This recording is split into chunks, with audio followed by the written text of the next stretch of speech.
Diketahui, Pyongyang menyuarakan dukungan kuat kepada Palestina.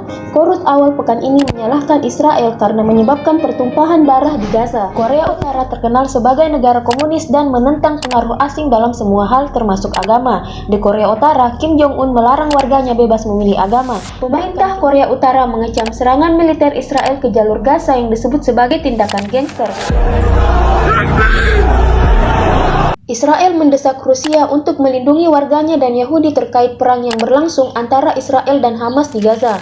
Yair Netanyahu adalah putra tertua dari Perdana Menteri Israel Benjamin Netanyahu. Yair juga banyak terlibat dalam urusan politik. Sebagian besar aktivitas dan pernyataan Yair di media sosial terkenal menimbulkan masalah dan skandal bagi keluarga Perdana Menteri Israel. Sarah Netanyahu yang merupakan istri Perdana Menteri Israel Benjamin Netanyahu diperintahkan membayar denda $21.000 Australia karena terbukti menyalahgunakan dana negara. Kapten Yair Edo Netanyahu yang merupakan keponakan Perdana Menteri Israel Benjamin Netanyahu dilaporkan tewas dalam operasi darat di jalur Gaza. Pada tahun 2010 silam, Dr. Moshe Yatom yang merupakan psikiater dari Perdana Menteri Israel Benjamin Netanyahu dikabarkan meninggal akibat bunuh.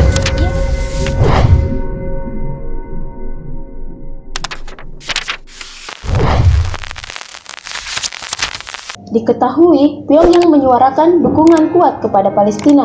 Korut awal pekan ini menyalahkan Israel karena menyebabkan pertumpahan darah di Gaza.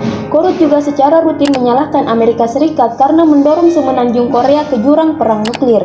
Para ahli mengatakan bahwa kelompok Hamas Palestina kemungkinan besar menggunakan senjata dari Korea Utara.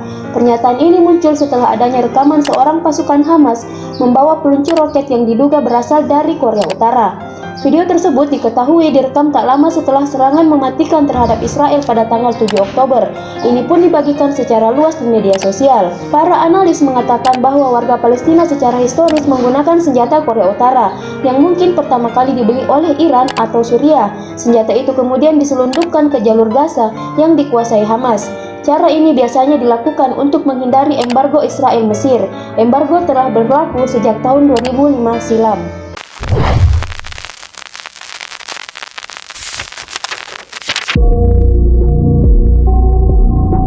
Korea Utara terkenal sebagai negara komunis dan menentang pengaruh asing dalam semua hal termasuk agama. Di Korea Utara, Kim Jong-un melarang warganya bebas memilih agama. Bahkan Kim Jong-un begitu membenci seluruh agama di Korea Utara. Kim Jong-un bahkan pernah memenjarakan sebuah keluarga karena ketahuan memiliki Alkitab agama Kristen. Namun berbeda halnya dengan agama Islam. Di sana umat Islam bisa hidup beragama dengan nyaman, meskipun presentasinya jelas sangat sedikit. Bukti jika Kim Jong-un sangat menerima Islam adalah ia memberikan izin untuk membangun Masjid Ar-Rahman di ibu kota Korea Utara, Pyongyang. Menurut Kim Jong-un, orang-orang Islam di Korea Utara memiliki jiwa kemanusiaan yang tinggi serta sangat peduli dengan sesama manusia. Hal inilah yang membuat Kim Jong-un menerima agama Islam di Korea Utara. Mungkin ini pula lah alasan Kim Jong-un mendukung kebebasan Palestina. Under the rug, all my problems that I shove.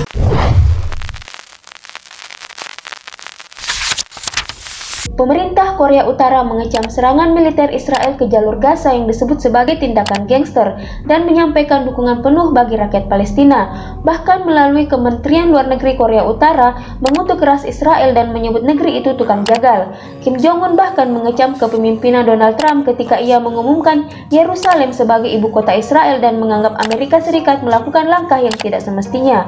Ternyata hubungan Korea Utara dengan Organisasi Pembebasan Palestina dimulai pada tahun 1966.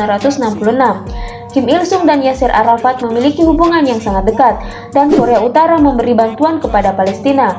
Hubungan itu semakin erat pada masa kepemimpinan Kim Jong-un. Tak hanya sampai di situ, ketika beberapa waktu lalu Israel membombardir Palestina tanpa henti, Kim Jong-un mengutuk keras tindakan Israel dan menyatakan dukungannya kepada Palestina. Under the rug, all my problems that I shove.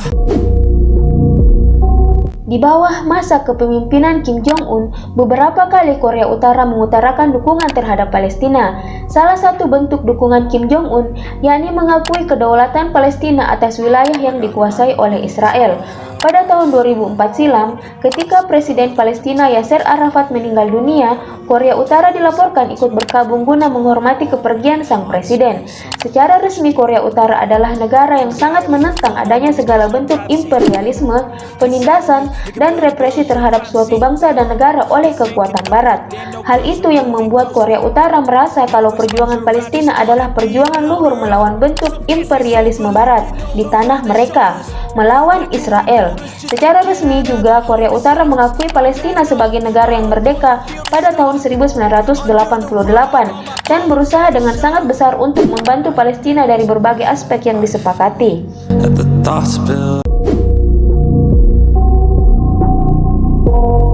Dukungan Korea Utara terhadap organisasi pembebasan Palestina dimulai pada tahun 1970-an dan meliputi suplai sejumlah kecil senjata dan bantuan militer.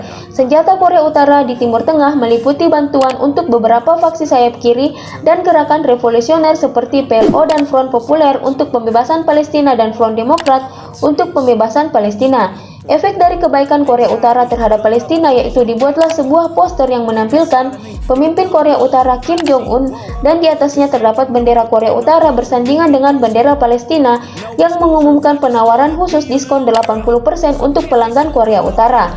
Diskon tersebut diberikan sebagai rasa terima kasih lantaran tindakan Pyongyang mengutuk keputusan Amerika Serikat yang mengakui Yerusalem sebagai ibu kota Israel.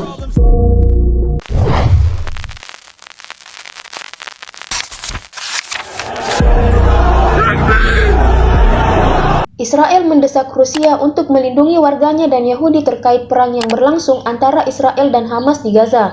Namun pada tanggal 29 Oktober dilaporkan bahwa ratusan warga Dagestan Rusia anti-Israel menyerbu bandara Makachkala guna mencari orang-orang Israel yang datang dari Tel Aviv ke bandara tersebut. Berdasarkan video viral yang diunggah Russia Today dan Izvestia, lusinan pengunjuk rasa menerobos pintu dan penghalang dan beberapa berlari ke landasan pacu. Tak lama setelah itu, Badan Penerbangan Rusia Rossovizhia mengumumkan bahwa mereka telah menutup bandara untuk penerbangan masuk dan keluar dan pasukan keamanan telah tiba di lokasi. Pada Minggu malam, Rossovizhia mengumumkan bahwa bandara tersebut telah dibebaskan dari massa dan akan tetap ditutup hingga 6 November.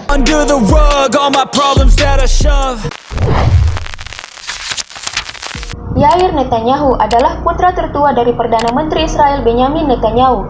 Yair juga banyak terlibat dalam urusan politik. Sebagian besar aktivitas dan pernyataan Yair di media sosial terkenal menimbulkan masalah dan skandal bagi keluarga Perdana Menteri Israel. Media seringkali meliput gaya hidup mewah Yair. Haaretz, media Israel, melaporkan bahwa Yair dijaga setiap saat dan memiliki sopir resmi serta menggunakan mobil dinas. Yair Netanyahu dilaporkan tengah berada di Amerika Serikat. Bahkan menurut kabar yang beredar, Yair ketahuan tengah menikmati liburan di salah satu pantai terindah di kota Miami, Amerika Serikat. Yair tinggal di Florida, Amerika Serikat sejak April lalu, setelah ayahnya menyuruhnya berhenti membuat unggahan yang menghasut di media sosial, yang membuatnya berkali-kali dituntut karena pencemaran nama baik. Mengetahui hal itu, para pasukan cadangan Israel pun memberikan kritik keras terhadap Perdana Menteri Netanyahu dan juga putranya, pada saat tentara Israel sedang mempersiapkan serangan darat ke wilayah jalur Gaza. Sarah Netanyahu yang merupakan istri Perdana Menteri Israel Benjamin Netanyahu diperintahkan membayar denda $21.000 Australia karena terbukti menyalahgunakan dana negara. Hukuman itu dijatuhkan setelah Sarah setuju untuk menyelesaikan kasusnya guna mengakhiri penyelidikan selama setahun terakhir berkenaan kasus korupsi yang menyelimuti keluarga Netanyahu. Sidang dilakukan sebelumnya untuk menyelidiki tuduhan bahwa Sarah menyalahgunakan dana negara sekitar $145 Australia untuk pesta dengan makanan mewah. Sebelumnya dia sudah dikenai tuduhan melakukan penipuan dan melanggar kepercayaan setelah kantor kejaksaan Israel menuduh Sarah membeli makanan dari restoran mewah. Padahal di rumah Perdana Menteri sudah ada koki penuh waktu yang sudah dibayar oleh pemerintah yang bekerja antara tahun 2010 sampai 2013. Untuk penyelesaian kasus ini, Sarah setuju membayar denda $4.000 Australia dan mengembalikan $18.181 Australia ke kas negara. Sarah Netanyahu, istri Perdana Menteri Israel Benjamin Netanyahu, dikepung demonstran setempat saat berdandan di salon megah di Tel Aviv. Pengepungan salon kecantikan oleh para pengunjuk rasa disertai dengan cemoohan memalukan karena reputasi menjalani gaya hidup mewah dengan biaya dari para pembayar pajak. Menyoroti istri Netanyahu, sosok pemecah belah yang telah lama terkait dengan karir politik suaminya. Sarah Netanyahu telah menjadi berita utama yang sensasional selama bertahun-tahun karena diduga menyalahgunakan dana publik, pengeluaran berlebihan untuk pengeluaran rumah tangga, dan mengantongi hadiah dari para pemimpin dunia. Pada tahun 2019, dia menerima tawar-menawar untuk menyelesaikan tuduhan bahwa dia menyalahgunakan dana publik sebesar 100.000 dolar Australia untuk memesan makanan mewah dari koki selebritas di kediaman resmi Perdana Menteri. Meskipun dia sudah memiliki juru masak dalam daftar gaji pemerintah, dia juga terjerat dalam persidangan dugaan korupsi Netanyahu yang telah memicu krisis politik selama bertahun-tahun di negara itu.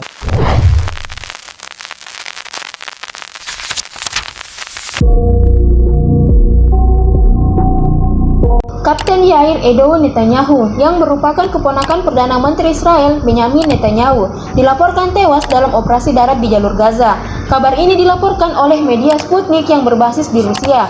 Dikutip E-News dan Turki Newspaper pada Selasa tanggal 7 November 2023. Outlet media tersebut juga mengklaim bahwa Yair Edou Netanyahu telah dibunuh oleh Brigade Al-Qassam. Kabar kematian keponakan Perdana Menteri ini dilaporkan setelah meningkatnya ketegangan menyusul operasi banjir Al-Aqsa yang dilakukan oleh kelompok perlawanan Palestina. Publikasi tersebut juga memuat foto almarhum di situsnya, tetapi tidak menyebutkan bahwa dia adalah keponakan Perdana Menteri. Meski demikian, sampai saat ini tidak ada konfirmasi resmi terkait berita tersebut. Bahkan Perdana Menteri Israel pun belum memberikan komentarnya. Under the rug, all my problems that I shove.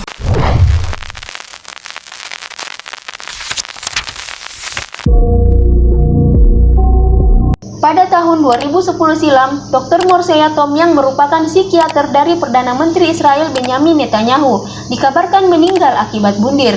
Ia ditemukan tewas dengan luka tembak di rumahnya di Tel Aviv. Tragedi tersebut disertai dengan catatan bundir yang melibatkan Netanyahu sebagai sumber keputusasaan Yatom sehingga nekat melakukan bundir. Naskah Yatom yang belum selesai berjudul Psychotic on Steroids ditemukan di antara barang-barang pribadinya. Naskahnya meskipun tidak lengkap, catatan tersebut memberikan gambaran suram tentang seorang pria yang telah mencoba selama 9 tahun untuk menembus pikiran Netanyahu yang penuh teka-teki.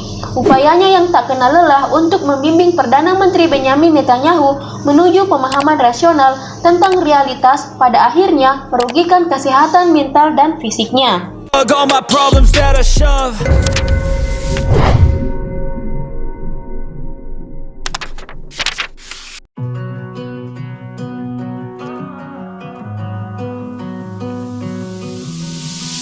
I know what you're thinking and I'm thinking it too. Maybe we should both just let it go.